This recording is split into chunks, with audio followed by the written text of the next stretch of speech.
Hello everyone, welcome to Delta Academy. मेरा नाम है रंजन और आप देख रहे हैं यूनिवर्सिटी की पाठशाला। यूनिवर्सिटी की पाठशाला में सिंगल फेज एसी सर्किट्स यानी कि मॉड्यूल नंबर 2 आप सभी के लिए ऑनगोइंग है। और इस ऑनगोइंग सेशन में हम पहुंच गए आज के लेक्चर पर। After completing the representation part, आज हो रहा है एनालिसिस का सेशन। जी हाँ, तो आज के सेशन पे हम लोग बात करेंगे about the analysis of AC circuits और आरएलसी के फैक्टर पर, यानी कि इंडक्टर, रजिस्टर और कैपेसिटर के फैक्टर्स पर हम समझेंगे कि आरएलसी सर्किट्स के होने से एसी सर्किट की ओवरऑल बिहेवियर जो है वो उसमें क्या बदलाव आता है, किस तरीके से चेंजेस होते हैं। ठीक है, चलिए इसको स्टार्ट करते हैं। तो भाई सबसे फर्स्ट थिंग, आज के कोर्स का या आज के सेशन का जो डिटेल है, कंटेंट का प्लान है, वो पहले देख लीजिए। सबसे पहले हम समझेंगे कि आरएलसी लोड्स का इफेक्ट क्या होता है वोल्टेज और करंट की फेज में अंतर लाने के रिस्पेक्ट में, कि इनके होने से सर्किट की वोल्टेज और करंट एक दूसरे के साथ फेज में रहती है या आउट ऑफ फेज रहती है। आउट ऑफ फेज होती है तो कितने डिग्री से, कौन लीड करता है, कौन लैग करता है, ये सभी फैक्टर्स। देन उसके बाद हम बात करेंगे about the expression of power, RLC की लोडिंग कंडीशंस की अलग अलग कंडीशंस पर पावर डिसिपेशन कैसा होता है। और तीसरे पॉइंट पे हम बात करेंगे कि इसका आरएलसी लोडिंग का फाइनल समरी क्या होता है, ताकि जब अगली क्लास में आप इंपिडेंस ट्रायंगल वगैरह पढ़ें तो आपको बढ़िया से क्लैरिटी रहे। ठीक, चलिए बिना देरी के शुरुआत करता हूँ। आज के सेशन पर डेरिवेशन का पार्ट ज़्यादा है, तो मस्त से बैक टू बैक डेरिवेशन है। आज थ्योरी ज़्यादा कुछ नहीं है, आज मेजरली प्योरली डेरिवेशन ही करवाने वाला हूँ मैं आपको बैक टू बैक। तो जो तीन अलग अलग वीडियोस में जो चीज़ें होती है वो एक वीडियो के अंदर मैं आपको कंप्लीट आरएलसी तीनों का डेरिवेशन करवाने वाला हूँ। ठीक है, तो ध्यान से देखिएगा। तो आज का हेडिंग डाल लेते हैं। सबसे पहले हेडिंग में लिखते हैं analysis, analysis of AC circuits at RLC loading, at RLC loading. ठीक है, नॉर्मली जब हम लोड्स की बात करते हैं, है ना, नॉर्मली जब हम ऐसे इलेक्ट्रिकल सर्किट्स में जब लोड्स की बात करते हैं तो लोड्स में हमारे पास सीधे सीधे एक ही चीज़ माइंड में आती है कि भाई लोड तीन प्रकार के हैं। रजिस्टिव लोड है, इंडक्टिव लोड है, कैपेसिटिव लोड है। ठीक, और इसी तीन के हिसाब से हम ये जज करते हैं, ये देखते हैं कि सर्किट की परफॉर्मेंस में कितने का असर पड़ रहा है, सर्किट कैसे परफॉर्म कर रही है। ये सारी क्राइटेरियाज को इन्हीं तीन लोड के आधार पे हम डिसाइड करते हैं, चेक करते हैं। ठीक है, तो analysis of RLC circuit eight analysis of AC circuit eight RLC loading. तो इसमें सबसे पहले हम शुरुआत करेंगे from the very first part, जिसका हेडिंग होगा AC circuit, AC circuit with a purely resistive load, purely resistive load. ठीक है, अब देखिए ये जो एनालिसिस मैं आपको बता रहा हूँ इसका पर्पस क्या है। आपके दिमाग में आ रहा होगा ना कि सर ये डेरिवेशन तो कर रहे हैं, चलो ठीक है, कोर्स का भी पार्ट है, क्यों कर रहे हैं, इसके पीछे का मुद्दा क्या है, क्यों ये डेरिवेशन करना ज़रूरी है।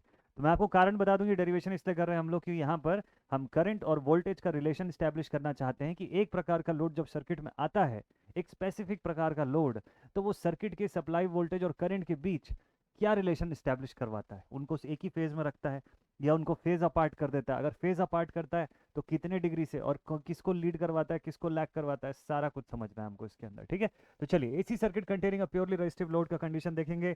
तीनों डेरिवेशन जो मैं करवाऊंगा आपको, उस तीनों के अंदर दो में से किसी एक क्वांटिटी को कांस्टेंट रखना है। चाहे वोल्टेज को कांस्टेंट रख के उसके रिस्पेक्ट में देखो करंट में क्या चेंज आ रहा है, या फिर करंट को कांस्टेंट रख लीजिए और देखिए कि वोल्टेज उसके रिस्पेक्ट में कितना बदल रही है। तो मैं तीनों कंडीशंस पर वोल्टेज को कांस्टेंट रखने जा रहा हूँ और करंट को देखूंगा उसके रिस्पेक्ट में बदलते हुए। क्लियर? तो मैं आपको बोल रहा हूँ इसीलिए कि हम यहाँ पर जो वोल्टेजेस पुट कर रहे हैं उनको हमेशा हर केस में हम क्या लिखेंगे, हर केस में हम लिखेंगे कि इसकी इंस्टेंटेनियस वोल्टेज है V M sine omega T. ठीक, और चूंकि ये पहला केस है तो यहाँ पे हम मान लेते हैं कि रेजिस्टिव लोड आर ओम्स का लगा हुआ है यहाँ पर। ठीक है, तो रेजिस्टेंस ऑफ आर ओम्स यहाँ कनेक्ट कर दिया, V M sine omega T की वोल्टेज दे दिया। अब इसके रिस्पेक्ट में मुझे ये चेक करना है कि what will be the value of current I. ये इंस्टेंटेनियस करंट होगी इसलिए इसको स्मॉल लेटर से शो करूंगा मैं। इंस्टेंटेनियस वोल्टेज मैंने लिखा, अब इंस्टेंटेनियस करंट की वैल्यू इसी के रिस्पेक्ट में मुझे फाइंड आउट करना है कि ये कितना होगा। चलिए अब इसके आगे देखते हैं। ठीक है, अब चलिए इसके आगे देखते हैं। तो इसमें लिखते हैं let us assume that the supply voltage V is equals to Vm sin omega t. Let us assume that this supply potential is Vm sin omega t. ये हमारा सप्लाई वोल्टेज है. फर्स्ट इक्वेशन बना लेते हैं इसको. अब ये supply voltage है, इसके रिस्पेक्ट में करंट कितनी जा रही है देखने के लिए मैं लिखूंगा I is equals to by ohm's law, I is equals to V by R होता है. दैट इज इक्वल्स टू, देखिए V की वैल्यू रख दूंगा तो ये हो जाएगा Vm sin omega t divided by R, and therefore I is equals to. अब आप देखिए मैक्सिमम वोल्टेज अपॉन रेजिस्टेंस से क्या मिलेगा आपको, मैक्सिमम करंट मिलेगा. एवरेज वोल्टेज अपॉन रेजिस्टेंस से क्या मिलता है, एवरेज करंट मिलता है. मिनिमम वोल्टेज अपॉन रेजिस्टेंस से क्या मिलता है, मिनिमम करंट मिलता है. तो मैक्सिमम वोल्टेज अपॉन रेजिस्टेंस से क्या मिलेगा, मैक्सिमम करंट मिलेगा साइन ओमेगा टी. क्यों, क्योंकि since maximum voltage divide by resistance provides you the maximum current, I M sine omega. तो make it your second equation, ये आपका सेकेंड इक्वेशन है. अब आप क्लियरली देख सकते हैं कि on comparing equation number 1 and equation number 2, I and V are in phase when a purely resistive load is connected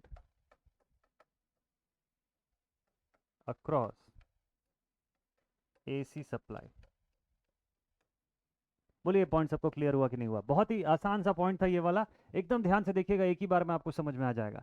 तो मैंने आपको ये बोला कि भाई वोल्टेज की कंडीशन देखेंगे और उसके रिस्पेक्ट में देखेंगे कि करंट जो है वो वेरी कर रही है नहीं कर रही है. वेरी मतलब फेज एंगल वाइज वेरी कर रही है कि नहीं. अभी मैग्नीट्यूड की बात नहीं कर रहा हूँ मैं, ठीक है. यहाँ मेन मुद्दा है कि फेज एंगल वाइज इनके बीच में कितने का डिफरेंस आता है. तो जब हम लोग पूरा डेरिवेशन कंप्लीट करते हैं अपना, तो हमको दिखता है कि भाई वोल्टेज अगर V M sine omega T पे था तो करंट भी तो V M sine omega T पर ही है.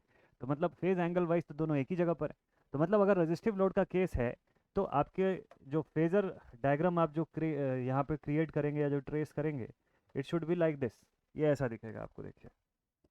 तो इसके ऊपर आप यहाँ पे सबसे पहले शो करेंगे वोल्टेज अक्रॉस रजिस्टर जो था ये वाला, और करंट जो है ये भी इसी के फेज में बनेगी.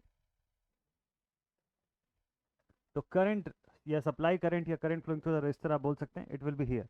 अगर ये पूरा फेजर एंटी क्लॉकवाइज डायरेक्शन में ओमेगा रेडियंस पर सेकंड की एंगुलर फ्रीक्वेंसी से घूम रहा है, तो भी उस कंडीशन में वोल्टेज और करंट के बीच का फेज अंतर, फेज का डिफरेंस जो है वो जीरो दिखाई देगा आपको. And therefore you will write कि phase difference angle phi is 0 degree for a purely resistive load. Resistive load है तो फेज एंगल होने ही नहीं देगा, डिफरेंस कोई डिफरेंस नहीं कराएगा ये, ठीक है. तो इनकी मैग्नीट्यूड के हिसाब से लाइन छोटी बड़ी बन सकती है, लेकिन फेज वाइज कोई डिफरेंस नहीं होगा. चलिए यहाँ तक तो समझ में आ गया. तो मतलब रेजिस्टेंस जो है कभी फेज का अंतर नहीं क्रिएट कराता है किसी भी एसी सर्किट में. रेजिस्टेंस को फ्रीक्वेंसी से कोई लेना देना नहीं है, उसको कोई मतलब नहीं है, फ्रीक्वेंसी में कुछ भी आप चेंज कर दीजिए. इसीलिए रेजिस्टेंस एक ऐसा एलिमेंट है जिसको डीसी में लगाओ या एसी में लगाओ, इनका बिहेवियर बिल्कुल सेम एक ही जैसा दिखाई देगा आपको. तो एसी सप्लाई में जहाँ पे फ्रीक्वेंसी की वेरिएशन भी है हो सकता है, जहाँ पर सप्लाई जो है वो साइनसॉइडली वेरी कर रही है विद रिस्पेक्ट टू टाइम, ऐसे पर भी आपका रजिस्टर जो है अपनी प्रॉपर्टी कैरेक्टरिस्टिक में कोई चेंज नहीं करता है. बाइलैटरल एलिमेंट बोलते हैं ना इसको. चलिए ठीक. तो ये तो एक हिस्सा हो गया. ये डेरिवेशन करने का दो मकसद है. पहला मकसद ये है कि एक एलिमेंट के प्रेजेंस से वोल्टेज और करंट में कितने का फेज डिफरेंस आ रहा है वो पता लगाना.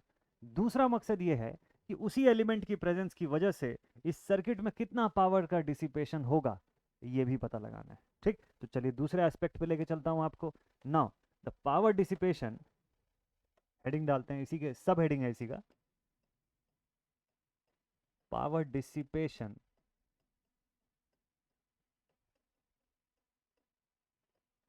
Due to a purely resistive circuit. Power dissipation due to a purely resistive circuit. चलिए देखते हैं. अगर सर्किट जो है एसी सर्किट है जो प्योरली रेजिस्टिव हो गया, रजिस्टर ही लगा हुआ है, तो इस कंडीशन में पावर का डिसिपेशन कैसे बताएंगे हम लोग. तो let the instantaneous power B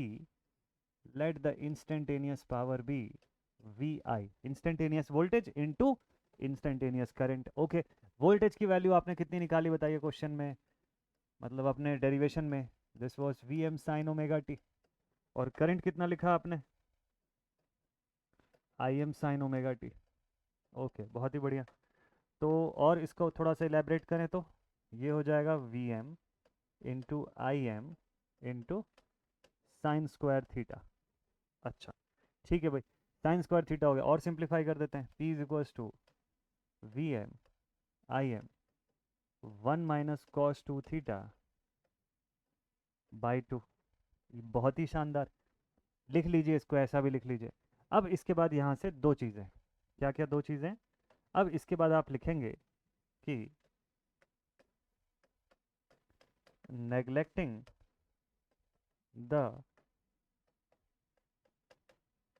fluctuating part, neglecting the fluctuating part. मुझे देख के बताइए कि आपको इसके अंदर फ्लक्चुएटिंग पार्ट कौन सा दिखाई देता है। I am very much sure कि आपको ये cos 2 ओमेगा टी वाला पोर्शन जो है ये फ्लक्चुएटिंग की तरह दिख रहा होगा, ठीक है। ये एंटायर थीटा के एंगल के हिसाब से जो इसके अंदर जो वेरिएशन होगा, यानी कि टाइम इंस्टेंट और जो फ्रीक्वेंसी है, इसके आधार पे आपको पूरा वेरिएशन दिखेगा कॉस के एंगल के हिसाब से, ठीक है। तो अगर मैं मल्टीप्लाई करूँ V M I M into 1/2, एक हिस्सा कॉन्स्टेंट पार्ट, मल्टीप्लाई करूँ V M I M cos 2 omega T by 2, दूसरा हिस्सा फ्लक्चुएटिंग पार्ट। तो मैंने यहाँ पे लिखा कि neglecting the fluctuating part. Fluctuating part को क्यों नेग्लेक्ट कर रहा हूँ मैं, पावर जो है उसको कांस्टेंट पार्ट्स के फॉर्म में एक्सप्रेस करना चाहता हूँ। अभी कैसे नेग्लेक्ट कर रहे हैं वो मैं आपको बताऊंगा, लेकिन डेरिवेशन लिखने के समय आप ऐसा चाहें तो लिख सकते हैं। अगर ऐसा लिखते हैं so then you will say that then the value of power will be equal to V M I M, ये 1 से जब मल्टीप्लाई होगा डिवाइडेड बाई 2 माइनस 0। ये पूरा का पूरा जो इसको मैं नेग्लेक्ट कर रहा हूँ तो मैं इसको 0 बना दूंगा, हट गया ये पूरा पोर्शन। अच्छा ठीक है, अब आपके माइंड में क्वेश्चन आना बिल्कुल जेन्युइन है कि सर नेग्लेक्ट भी कर दिए, जीरो भी बना दिए, लॉजिक तो बताया नहीं कि कैसे जीरो बनाए। चलो फ्लक्चुएटिंग पार्ट के फॉर्म में नहीं एक्सप्रेस करना है, समझ गए, कौन ये जो फ्लक्चुएटिंग पोर्शन है उसको जीरो बना दिए, बट कैसे, कुछ तो हो रहा होगा ना, जीरो के पीछे का लॉजिक क्या है, चलिए वो लॉजिक मैं आपको बताता हूँ यहाँ पे, एकदम ध्यान से देखिएगा। इस स्टेप के बाद मैंने क्या किया वो देखिएगा आप ध्यान से। इसको रफ पार्ट में लिखिएगा, फेयर में लिखने की जरूरत नहीं है इसके आगे का, अब जो मैं बताने जा रहा हूँ आपको, ठीक है। आपका फेयर कंटेंट इतना ही है, ये देखिए, यहाँ तक लिख लीजिए, अभी एक स्टेप और बताऊंगा मैं आपको तो कंप्लीट हो जाएगा यहाँ से, ठीक है। तो ये आपका फेयर पोर्शन है, यहाँ पर जो मैं बता रहा हूँ ये रफ पोर्शन, आप अपने समझने के लिए लिखिएगा, आपको एग्जाम में इसको लिखने की जरूरत नहीं पड़ेगी। मैंने यहाँ पर एवरेज पावर का कैलकुलेशन किया है बेसिकली, मैंने इस पॉइंट पर एवरेज पावर का कैलकुलेशन किया है। अगर आप भी ध्यान देंगे तो एवरेज पावर का कैलकुलेशन आप यहाँ पे लिख पाएंगे कैसे, चलिए देखते हैं। एवरेज पावर का कैलकुलेशन मैं आपको बताता हूँ यहाँ, ठीक। अगर मैं इस पावर के एक्सप्रेशन का एवरेज निकाल लूँ, पी एवरेज, तो क्या मिलेगा मुझे, देखिए V M I M multiplied with bracket में 1 - cos 2 ओमेगा टी बाई 2, इसका एवरेज निकालिए, एवरेज का फॉर्मूला आपको पता है ना, तो P average is equals to V M I M by 2। कैसे निकालते हैं एवरेज, आपको सब ये डेटा जो है ये क्लियर है कि 0 से पाई के लिमिट में हमने इंटीग्रेट किया। एवरेज वाले वीडियो में आप देखिएगा जहाँ पे मैंने रिप्रेजेंटेशन बताया मैग्नीट्यूड का, उसमें मैंने बताया कि कैसे करते हैं। तो अब यहाँ पे आप लिखेंगे 1 - cos 2 omega T divided by final limit minus initial limit into D omega T. इस डेटा का एवरेज ऐसे ही निकलता, कांस्टेंट पार्ट बाहर कर दिया मैं पहले ही, पाई को भी बाहर निकाल दीजिए इसको, दिस बीइंग कांस्टेंट ये भी बाहर आ जाएगा। So P average will be equal to V M into I M divided by 2 pi. अब देखिए 1 का इंटीग्रेशन होगा डी ओमेगा टी के रिस्पेक्ट में, तो ये बन जाएगा ओमेगा टी, ठीक है। 0 से पाई इसमें पुट करेंगे माइनस कॉस 2 ओमेगा टी, इसका भी इंटीग्रेशन करेंगे ना, तो ये हो जाएगा साइन 2 थीटा बाई 2। इसमें भी एक बार 0 पुट करना है, एक बार पाई पुट करना है। बहुत अच्छा, अब देखिए इसको ध्यान से, अब ये साइन 2 ओमेगा टी में मैं पाई पुट कर दूंगा तो 360 डिग्री इसको इसको ये बनाएगा, तो 360 डिग्री, ये भी 0 0 पुट कर दूंगा वैसे ही 0, तो बोथ द केसेस में ये वाला फैक्टर जो है राइट हैंड साइड वाला ये तो 0 हो जाएगा ना, आपके पास बचेगा क्या, ओमेगा टी। इसमें एक बार पाई पुट करोगे, एक बार 0 पुट करोगे, तो पाई माइनस 0 बचेगा आपके पास। तो you will get P average is equals to V M I M divide by 2 pi, bracket के अंदर हो जाएगा पाई माइनस 0, पाई से पाई कैंसिल आउट कर दो, और ये बन जाएगा finally V M I M divided by 2। ये कहानी बैकग्राउंड में चल रही थी जब मैं आपको ये लिखवा रहा था, तो ठीक है, जब मैं आपको ये लिखवा रहा था कि भाई इस पॉइंट के बाद फ्लक्चुएटिंग पार्ट को नेग्लेक्ट करना है, तो नेग्लेक्ट करने का ये तरीका है, ये बैकग्राउंड में चल रहा था, ये वो वर्क है। समझ आ गया सभी को? तो ये आपको एग्जामिनेशन में इतना डिटेल एक्सप्लेनेशन करने की ज़रूरत नहीं है, ये सब बहुत ज़्यादा डिटेल वाला एक्सप्लेनेशन है और इस तरफ इतना आपको डेप्थ में जाने की ज़रूरत नहीं पड़ेगी। आप इस पॉइंट के बाद सीधे ये लिख सकते हैं कि नेग्लेक्टिंग द फ्लक्चुएटिंग पार्ट, और आप डायरेक्टली इस फ्लक्चुएटिंग पार्ट को हटा के ज़ीरो करके इस पॉइंट पे आ सकते हैं। और यहाँ से मैं आपको लास्ट एक्सप्रेशन लिखवा देता हूँ। तो इसी को एक और तरीका है लिखने का कि आप लिख सकते हैं P is equals to V M by root two into I M by root two. ये टू था ना, इसको दो हिस्से में डिवाइड कर दिया मैंने, ठीक है। और P is equals to V R M S into I R M S. यहाँ पे आपका ये डेरिवेशन भी कंप्लीट होता है। तो इससे पता क्या चलता है? चलो डेरिवेशन कर लिए, सीख लिए डेरिवेशन, इससे क्या सीखे, क्या पता चला हमको? पता ये चला कि अगर रजिस्टर लगा हुआ है किसी सर्किट में, तो पावर का लॉस जरूर होगा उसके अंदर, मतलब पावर का डिसिपेशन जरूर करवाएगा। कौन सी पावर? Active power. पावर का वॉटफुल कंपोनेंट बोलते हैं इसको। ये पावर का वो कंपोनेंट होता है जिसकी वजह से हीट डिसिपेशन पॉसिबल है, जिसकी वजह से किसी भी प्रकार का वर्क डन हो सकता है। ये वो पावर की बात हो रही है यहाँ पे। अगर पी लिखा हुआ है, वॉट्स में यूनिट है, तो it is always the wattful component of power. और पावर का वॉटफुल कंपोनेंट ही क्यों मैं बोल रहा हूँ? क्योंकि उसी को आइडियल माना जाता है कि वही रिस्पॉन्सिबल होता है हीट डिसिपेशन करने के लिए।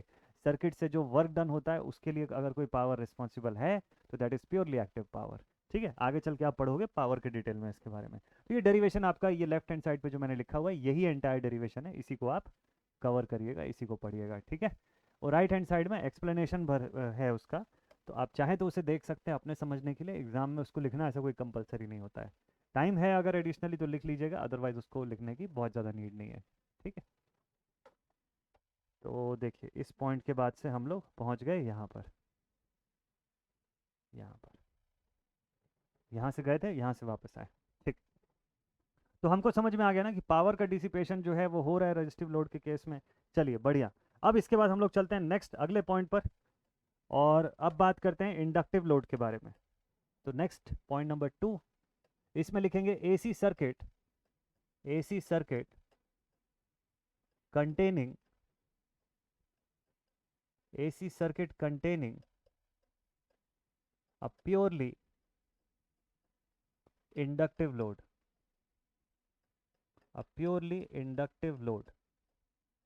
ठीक है, तो सेकंड केस जो है इंडक्टिव लोड का, इसके अंदर हम लोग देखते हैं डिटेल में कि इंडक्टिव लोड के केस में सर्किट जो है उसका रिस्पांस किस तरीके का होता है। अगेन रिस्पांस में वही दो चीज आपको चेक करनी है। फर्स्ट केस में आप देखेंगे कि वोल्टेज और करंट के बीच क्या रिलेशन होता है अगर एक प्योर इंडक्टर कनेक्टेड है तो।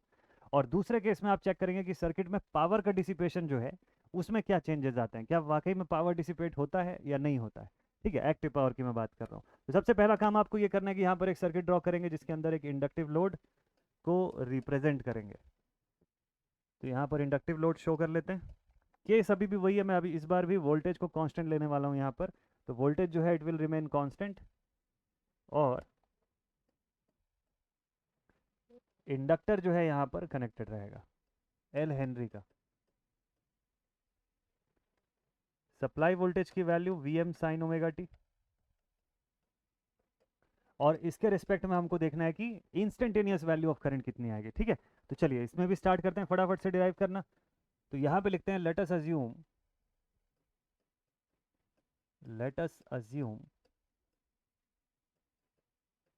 That the supply voltage is given as V is equals to Vm sin omega T. अब ये मेरा स्टैंडर्ड है, इसी से मुझे कंपेयर करना है करंट को कि करंट की वैल्यू जो है वो कितनी निकल करके आती है। ठीक है, चलिए देखते हैं। So this is the first point.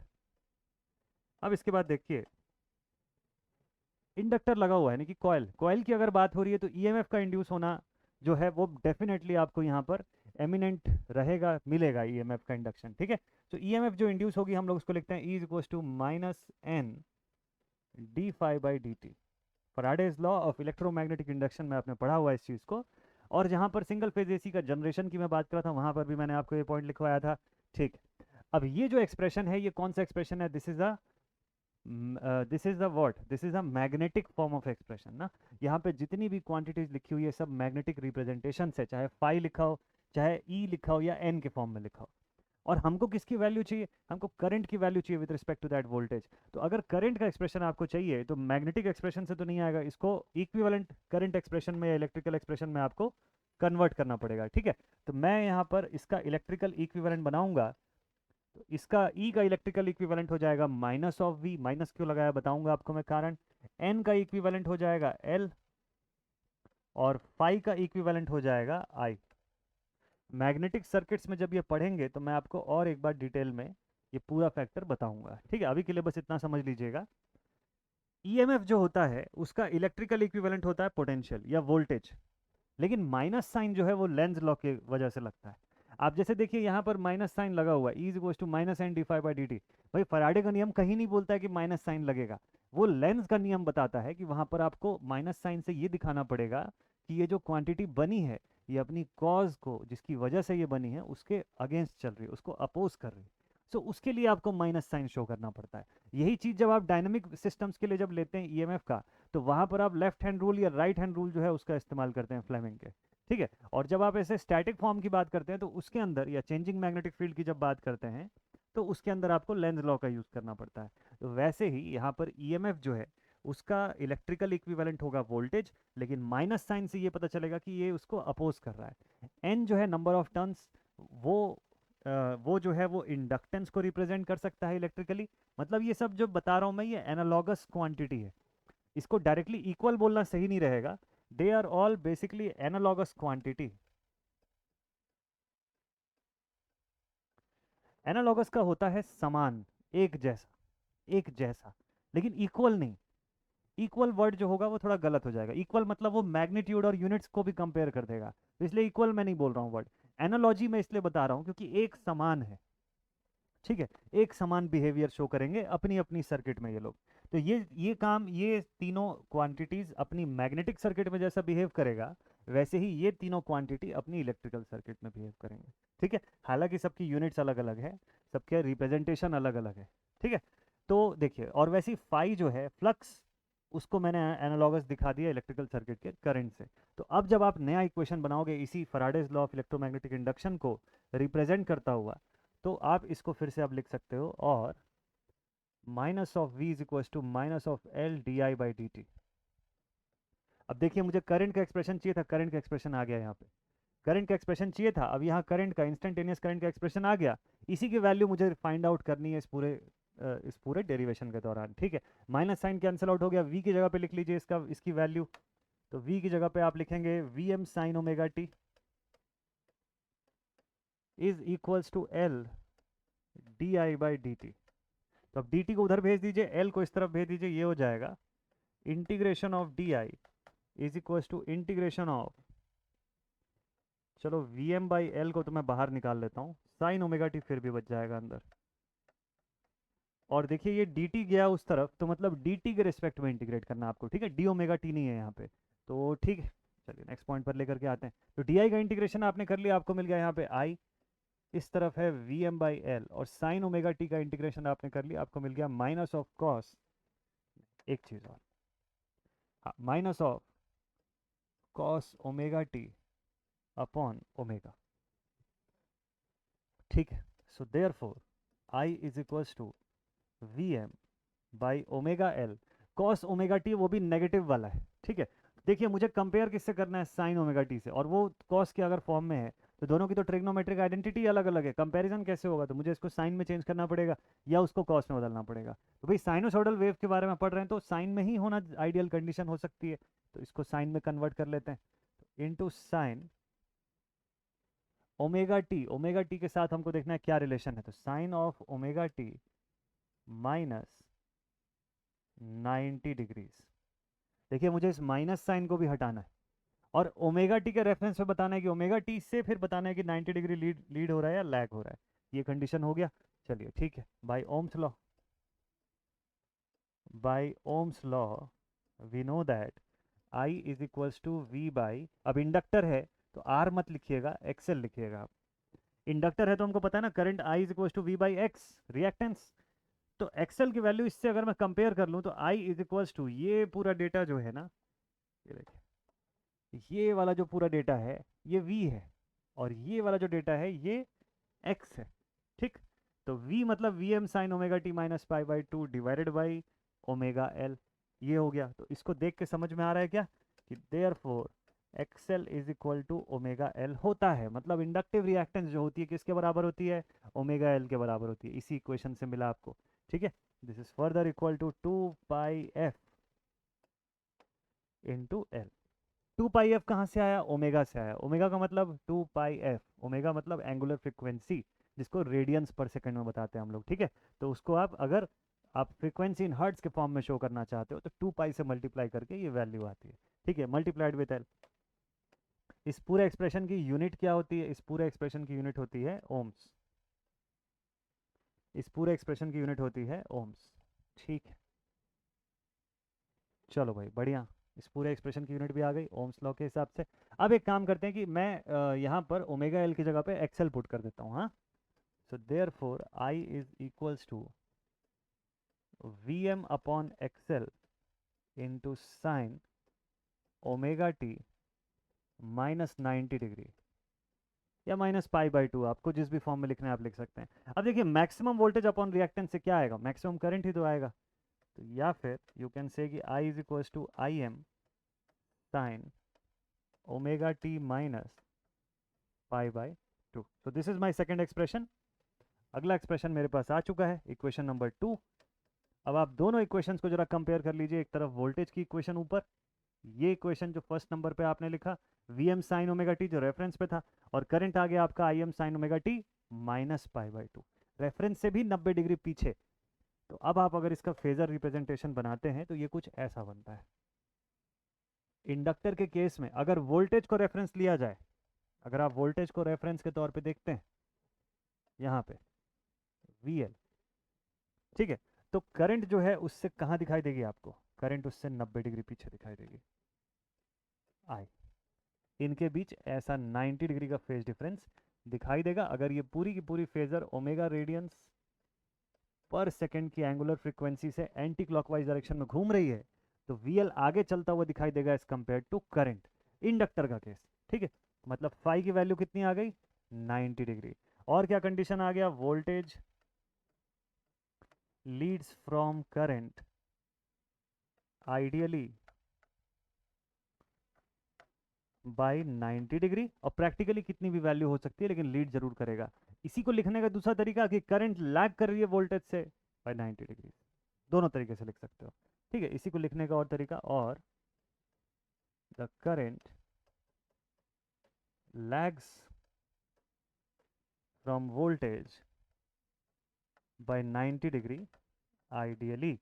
Ideal case में है ना, प्रैक्टिकल केस में अलग एंगल भी हो सकता है, जरूरी नहीं है। तो ये इंडक्टर का केस आ गया। अब इसी का मैं आपको पावर का एक्सप्रेशन बताता हूँ। चलिए देखिएगा, पूरा डेटा है आपके पास, बस फटाफट से सॉल्व कर लीजिएगा। तो power in case of a purely inductive load, a purely inductive load, ठीक है, इंडक्टिव लोड है इसके केस में। चलिए देखते हैं कि पावर का एक्सप्रेशन कितने का आता है। अब देखिए, इंस्टेंटेनियस पावर से लिखना शुरू करते हैं। सेम एक्सप्रेशन बनाऊंगा वैसे कि P is equal to V I के फॉर्म में, लेकिन इस बार V जो होगा यहाँ पे हमने जो अज्यूम किया, और I जो यहाँ से निकल करके आया। तो we know that power is equals to V I, instantaneous value. So therefore power is equals to V M sine omega T multiplied with current का एक्सप्रेशन क्या था, current was I M sine omega T minus pi by two. लिखेंगे ऐसा, जो condition थी। अच्छा, अब sign का ये एक्सप्रेशन था, इसको वापस कॉस में कन्वर्ट कर दीजिए जैसे ये पुराने एक्सप्रेशन में था। तो power will become equal to V M I M sine omega T cos omega T. ये माइनस साइन को मैं बाहर ले आता हूँ। ठीक है, इसका जो माइनस वाला जो साइन था वो इस तरफ ले आया मैं। ठीक, अब इसके आगे तो ये सिंप्लीफाई हो नहीं रहा है, तो एक काम करते हैं कि इसको 2 से मल्टीप्लाई और डिवाइड करते हैं ताकि ये थोड़ा सा और सिंप्लीफाई हो जाए। तो मल्टीप्लाइंग एंड डिवाइडिंग बाय 2। अब ये एक्सप्रेशन आ जाएगा आपके पास, P is equals to Vm/2 into 2 times of sin theta cos theta, 2 times of sin theta cos theta. तो ये बन जाएगा यहाँ से Vm/2 इंटू साइन 2 थीटा। देख सकते हैं ऐसा, 2 times of sine theta cos theta that is equals to sine 2 theta. ये एक्सप्रेशन आ गया। अगेन मैं फिर से एक बार लिखूंगा वही सेम चीज, neglecting the fluctuating part. So neglecting the fluctuating part, neglecting the fluctuating part, fluctuating part को मैं जीरो कर देता हूँ। अब डायरेक्टली लिखता हूँ मैं, ज़्यादा टाइम वेस्ट नहीं करते हैं। ये जैसी जीरो हुआ this entire section will become zero and power का फाइनल एक्सप्रेशन मेरे पास आता है जीरो। इससे क्या पता चल रहा है? इससे ये पता चलता है कि अगर एक purely inductive load AC circuit पर लगा हुआ है तो नेट पावर डिसिपेशन जो होगा इट विल बी जीरो, कोई पावर डिसिपेशन नहीं करवाएगा। इसका मतलब इसकी वजह से अगर आप सोचते हो कि हीट का डिसिपेशन होगा या I²RT लॉस होगा, जूल्स लॉ ऑफ हीटिंग अगर फॉलो हो रहा है, तो वो नहीं होता है। रिएक्टेंस कभी भी हीट डिसिपेशन नहीं करवाता है, रिएक्टेंस हमेशा फेज का अंतर क्रिएट कराता है आइडियल केस में। प्रैक्टिकल केस में थोड़ी बहुत रेजिस्टेंस उसके अंदर भी होगी, बीइंग अ मटेरियल कुछ ना कुछ रेजिस्टेंस तो ऑफर करेगा जिसकी वजह से थोड़ा बहुत हीट बन सकता है उसके अंदर, लेकिन आइडियली जो है वो कभी कोई हीट डिसिपेशन नहीं करा सकता, कोई एक्टिव पावर का डिसिपेशन होगा ही नहीं अगर आपने इंडक्टर लगा करके रखा हुआ है तो। और वैसे भी आप जानते हैं कि वो अपनी पहली हाफ साइकिल में एनर्जी का स्टोरेज करेगा तो दूसरी हाफ साइकिल में वही एनर्जी वापस भी कर देगा सिस्टम को। तो नेट कंप्लीट एसी साइकिल में टोटल एनर्जी स्टोर्ड या टोटल पावर डिसिपेटेड उसका जीरो ही रहेगा। यही चीज़ सेम कैपेसिटर के लिए भी होता है, उसको भी आपको मैं डिराइव करके एज इट इज़ दिखाऊंगा, तरीका ऑलमोस्ट सेम जाएगा देखिएगा उसके अंदर। बट आप पहले से ये चीज़ को जानिए, लॉजिकली आप पहले से समझिए कि सेम चीज़ तो कैपेसिटर के अंदर भी होता है, वो भी एनर्जी स्टोरिंग डिवाइस है, चार्ज के फॉर्म में एनर्जी को स्टोर करता है। तो उसके अंदर भी क्या होगा कि वो पहली हाफ साइकिल में चार्जेस का स्टोरेज करेगा, but in the second half cycle it is going to return the charge back to the circuit.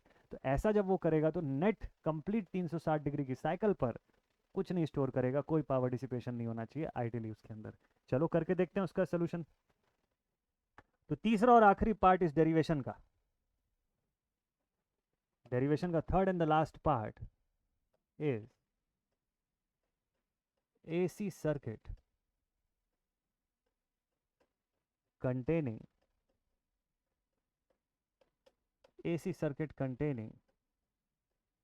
a purely capacitive load, AC circuit containing a purely capacitive load। ठीक, चलिए फिर से same condition लेते हैं, इस बार capacitive load draw करते हैं इस बार सर्किट के लिए हम लोग। तो ये अगेन हमारा एक AC सर्किट बन गया,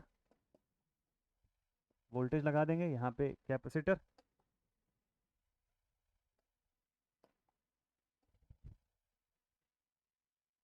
चलिए पैरेलल प्लेट कैपेसिटर जो है इसको बैठा देते हैं यहाँ पर।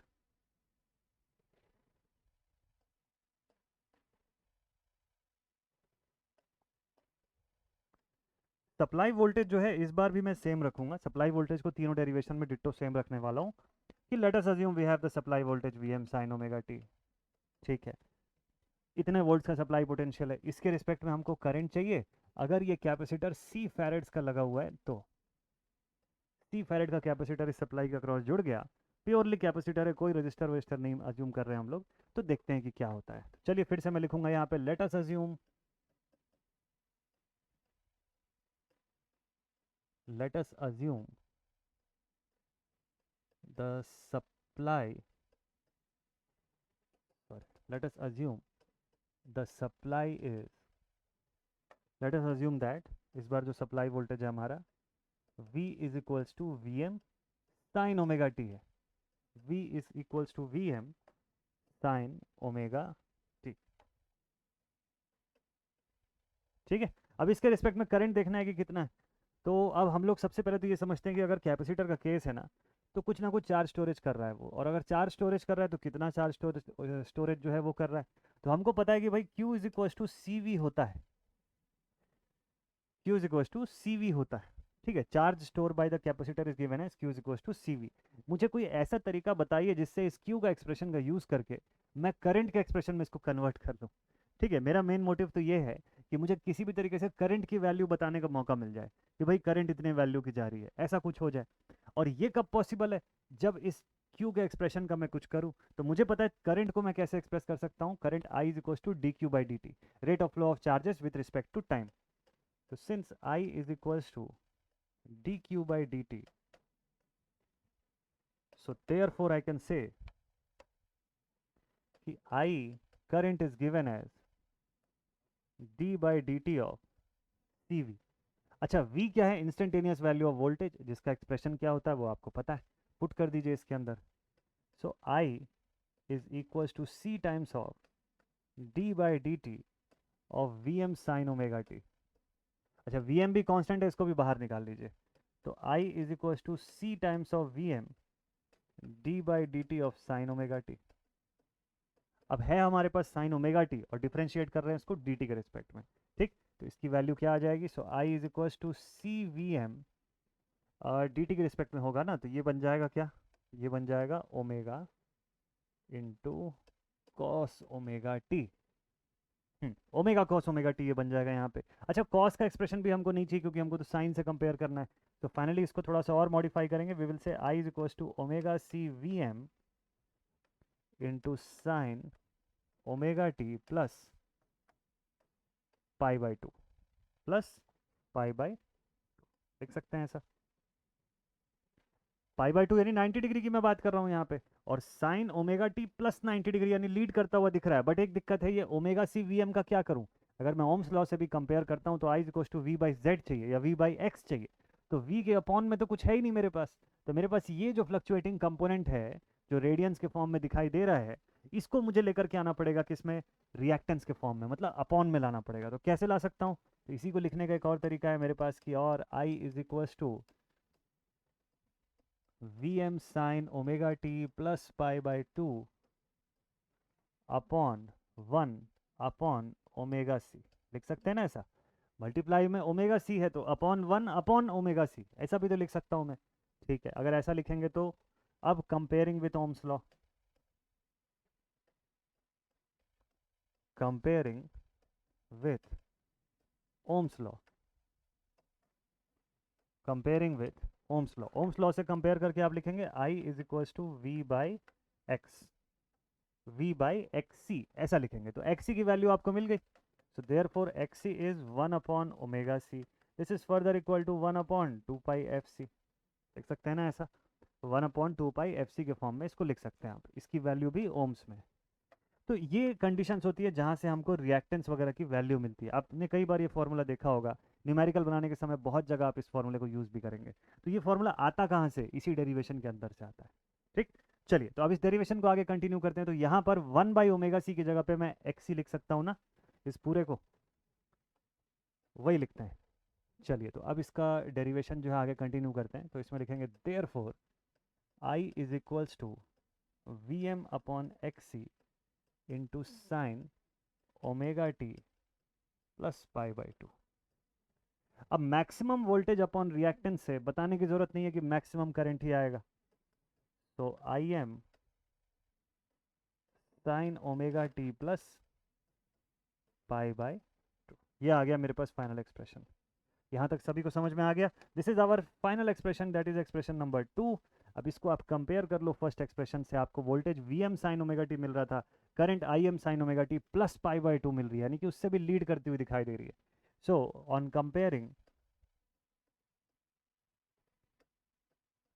Comparing equation 1 and equation number 2, what do we get, कि भाई देखिए current I leads from V ideally by 90 degree, ideally by 90 degree in case of a purely capacitive load. Complete expression. अब बताइए, यही तीन डेरिवेशन को तीन अलग अलग वीडियो में देखते हैं आप. उससे अच्छा एक ही वीडियो के अंदर आपको मैं पूरा का पूरा एक ही साथ पूरा कंप्लीट एनालिसिस पार्ट बता देता हूँ। जब एक साथ पढ़ेंगे तो कनेक्टिविटी बहुत अच्छे से बनती चली जाएगी, आपको पिछले वाले डेरिवेशन से इसमें बहुत कुछ कनेक्टेड दिख जाएगा। अभी पावर का एक्सप्रेशन बनाऊंगा तो आपको लगेगा कि पिछला ही डेरिवेशन का पावर का एक्सप्रेशन एकदम सेम टू सेम। ये नोट्स मैं आपको अवेलेबल करा दूंगा, लिखने के चक्कर में मत रहिएगा, अभी सिर्फ समझिए इसको। डेरिवेशन नहीं तो इसमें क्या नोट करना है, ये जो मैंने लिख दिया वही सेम टू सेम आपको लिखना है ना, तो ये मैं पीडीएफ ही दे दूंगा, आप उसी को रख लीजिएगा, ठीक है। बट अभी सिर्फ समझने का काम करिए। और हाँ, जहाँ किसी पॉइंट पर आपको लगता है कि नहीं भी समझ में आ रहा है, आप टेलीग्राम ग्रुप पे मैसेज कर दीजिए, वहाँ पे ज़रूर से आपका मैं डाउट भी सॉल्व करूँगा। और at the same time Sunday को आप लोगों के लिए लाइव क्लास भी होने जा रही है, उसमें भी डाउट भी पूछ सकते हैं, क्वेश्चन प्रैक्टिस भी करेंगे साथ में, ठीक है। तो संडे से पहले पहले आपको मैं इतना रेडी कर दूंगा कि आप एसी के न्यूमेरिकल बनाने लायक हो जाएंगे, ताकि जब संडे को न्यूमेरिकल बनाए तो मज़ा आएगा। तो current Leeds from the voltage ideally by the 90 degree in the case of purely capacitive load. चलिए इसका फेजर डायग्राम बनाते हैं। इसका फेजर कैसा रहेगा, अगर ये मेरा रेफरेंस पॉइंट है, यहाँ पे भाई वोल्टेज को ही तो मैं रेफरेंस ले रहा हूँ ना हर डेरिवेशन में, तो let the voltage be V M sine omega T, this is my voltage, voltage across capacitor. तो करंट कहाँ रहेगा इसका, करंट तो फिर लीड करेगा 90 डिग्री से, तो this will be current 90 degree का phase difference, omega radians per second की एंगुलर फ्रीक्वेंसी से। अगर ये पूरा का पूरा फेजर रोटेट कर रहा है तो इस तरीके का एक्सप्रेशन बनना चाहिए, ऐसी ग्राफ बननी चाहिए आपके पास। अब पावर के एक्सप्रेशन पे लेके चलते हैं, जो कि आज के सेशन का आखिरी टॉपिक रहेगा। तो यहाँ पर लिखते हैं हेडिंग में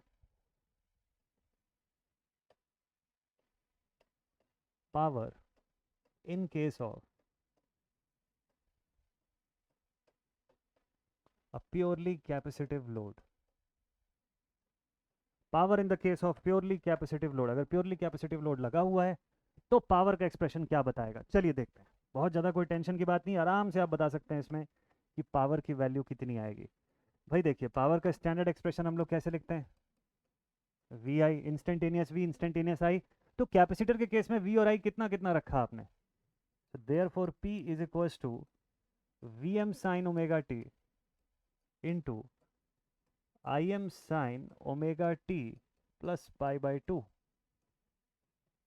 I am sine omega T plus pi by two, ठीक है। So you will get power is equals to Vm into Im into sin omega t into cos omega t, लिख सकते हैं, ठीक।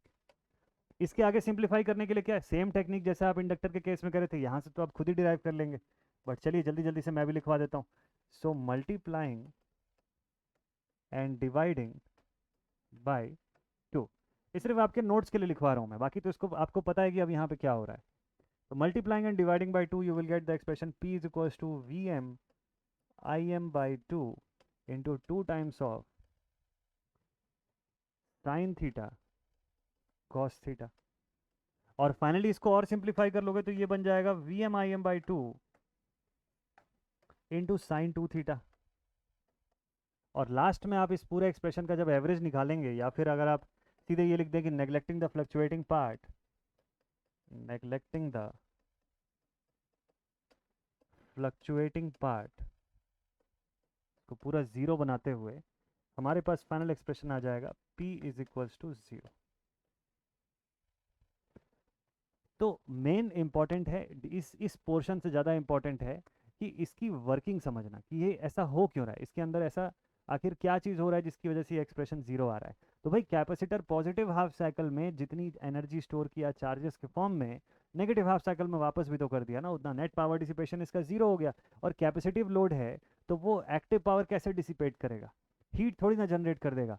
रिएक्टेंस की वजह से क्या होगा, वोल्टेज करंट में अलग अलग फेज डिफरेंस हो सकता है, हीट डिसिपेशन कभी नहीं होगा, वो रजिस्टर के केस में केवल होता है। तो पावर का एक्सप्रेशन आपने देख लिया, आर एल और सी में से सिर्फ एक जगह पे होता है, that is in resistive load. कौन सा power, active power, what full component, जिससे हीट जनरेशन होगा, जिससे वर्क डन होता है। तो इनके केस में कोई वर्क डन नहीं होता, ना इंडक्टर के केस में ना कैपेसिटर के केस में। एक्टिव पावर डिसिपेशन कुछ नहीं होता इनके केस में, जीरो होता है आइडियली, ठीक है। तो ये एक्सप्रेशन ध्यान से रखिए, ध्यान से इसको आप समझ करके रखिएगा। तो अभी तक आपने इस पूरे आज के सेशन से क्या क्या सीखा उसका एक शॉर्ट सा समरी आपको मैं बता दूं। इस सेशन में अभी तक आप लोगों ने क्या क्या लिखा या क्या क्या सीखा है उसका एक शॉर्ट सा समरी जो है वो देख लेते हैं। देखिए, तो आपने यहाँ तक ये समझा है अभी तक कि भाई अगर प्योरली रेजिस्टिव लोड है, इंडक्टिव लोड है कैपेसिटिव लोड है। ठीक है, इन तीनों के कंडीशंस पे सर्किट के बिहेवियर में क्या क्या चेंज आता है। तो भाई सबसे फर्स्ट थिंग जो आपने देखा उसमें ये था, voltage and current are in same phase. Voltage and current are in same phase, first point. अच्छा, दूसरा चीज़ फिर आपने क्या नोटिस किया कि भाई यहाँ पे तो फेज डिफरेंस एंगल जीरो ही है, फाई की वैल्यू जो है ये 0 डिग्री आती है। ओके ठीक है। और क्या नोटिस किया आपने, तीसरा चीज़ आपने ये नोटिस किया कि power is dissipated, power is dissipated as P is equals to V R M S into I R M S. इतना पावर डिसिपेशन होता है। ये इतना चीज़ आपको कंक्लूजन के तौर पे यहाँ पे मिला। ठीक है, this was your conclusion from the first derivation. Second derivation से क्या क्या देखने को मिला आपको, चलिए देखते हैं सेकंड डेरिवेशन से क्या क्या सीखने को देखने को मिला। सेकंड डेरिवेशन में सबसे पहले तो आपने देखा कि current I lags from voltage. ठीक, फाई की वैल्यू कितनी, 90 डिग्री, मतलब 90 डिग्री के फेज डिफरेंस से लैग की ये क्वांटिटी। अच्छा, दूसरा एक और चीज़ बढ़िया सा इंटरेस्टिंग सा चीज़ मिला आपको, एक्सएल की value omega L which is equals to 2 pi F L. ये भी एक न्यू थिंग आपको देखने को मिला यहाँ पे कि एक्सेल कैसे रिलेटेड है इन क्वांटिटीज से। और तीसरी और आखिरी चीज़ आपको बता दूँ इसके अंदर से क्या पता चला भाई, थर्ड और लास्ट थिंग ये पता चला कि net power dissipation is zero. Active power dissipation हो ही नहीं रहा है यहाँ पे कहीं, किसी भी प्रकार का कोई भी एक्टिव पावर डिसिपेशन नहीं हुआ है इसके अंदर। ठीक है, तो अगर प्योरली इंडक्टिव लोड लगा हुआ है, no active power dissipation will be there. समझ गए यहाँ तक का पॉइंट आप लोग ना। ये सब समरी है, इसको एक बार समराइज करके सीख गए तो फिर तो कभी इसमें डाउट नहीं आना आपको। थर्ड केस, कैपेसिटर के केस में क्या दिखा, तो भाई current I leads from V by 90 degree ideally.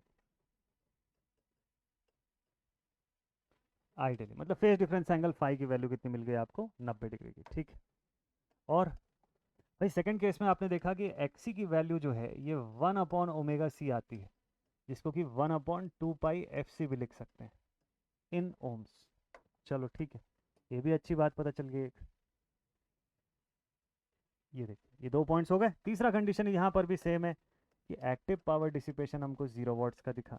मतलब ये पता चला कि कोई एक्टिव पावर डिसिपेट ही नहीं होती अगर कैपेसिटिव लोड लगा हुआ है सर्किट के अंदर। तो आज के आपके वीडियो इस लेक्चर से आपको ये इतना पॉइंट जो है वो सीखने को मिला along with its complete derivation. ठीक है, इसके पूरे प्रूफ के साथ आप इस पूरी चीज़ को समझ गए कि क्या हो रहा है, किस तरीके से वर्किंग हो रही है। तो यही था जो मैंने आपको बोला हुआ था कि आज की क्लास का कंटेंट यही है पूरा। देखिए सारा का सारा कंटेंट मैंने आपको बता दिया। Effect of RLC circuit on the phase difference of voltage and supply current, ये पढ़ लिया हम लोगों ने। Expression for power in the RLC loading condition completed, और summary of the RLC loading, उसका फाइनल समरी जो है वो। तो मतलब सर्किट के अंदर आर एल और सी में से जो भी अवेलेबल है, या अगर सारे के सारे अवेलेबल हैं, तो आर की वजह से कोई फेज डिफरेंस नहीं होता। इंडक्टर और कैपेसिटर फेज में अंतर क्रिएट करते हैं, और इसी अंतर की वजह से आप देखेंगे आगे चल के कि जब कभी इंडक्टिव रिएक्टेंस डोमिनेट करेगा सर्किट को, तो प्रॉपर्टी भी उसी की दिखेगी। मतलब सर्किट में करंट लैग करने लग जाएगी वोल्टेज के कंपैरिजन में। ठीक है, फाई की वैल्यू आइडियली 90 डिग्री हम लोगों ने लिखा, प्रैक्टिकली गिवन क्वेश्चन के डेटा के हिसाब से आपको कैलकुलेट करना होगा। ठीक, so this was all about the analysis of AC circuits. आगे चल के इसका एक्सप्रेशन देखेंगे, इसका और एप्लीकेशन भी हम लोग देखेंगे, और सबसे इंपॉर्टेंट थिंग तो इंपीडेंस ट्रायंगल देखेंगे नेक्स्ट वीडियो में। तो मिलते हैं आप सभी से नेक्स्ट सेशन में। Till then stay connected and thank you so much all my dear students for attending this session. तो नेक्स्ट वीडियो में मिलते हैं, मस्त से तब तक आप प्रिपरेशन करते रहिए। ठीक है, जय हिंद।